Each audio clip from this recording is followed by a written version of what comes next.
ใส่คนจะเป็นว่าเป็นแบบแก้ชุดนอนแต่กับเราอะไรรุ่นเขาใส่ก็เป็นหน้าห้าหน้า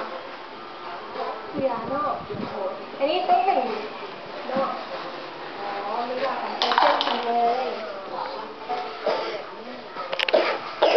แต่ว่าถ้าเนี่ยเรื่องอย่างไทยเนาะมีหลายแบบเลยเนาะให้เรียกแต่ว่าสังเกตว่าอย่างนี้แต่เครื่องนี้หน่อยใครแล้วคนไทยเขาบอกเพราะว่าพี่นิ้งมาอัปเดตแฟชั่นหลังจากที่ซ้ายเนาะตอนนี้เขาเอาใจพี่นิ้งกลัวมันก็จะเป็นตัวเก่งเนาะโดยแล้วนอกจากเสื้อผ้าแล้วไทยนี้ผ้าอื่นมีกระเป๋า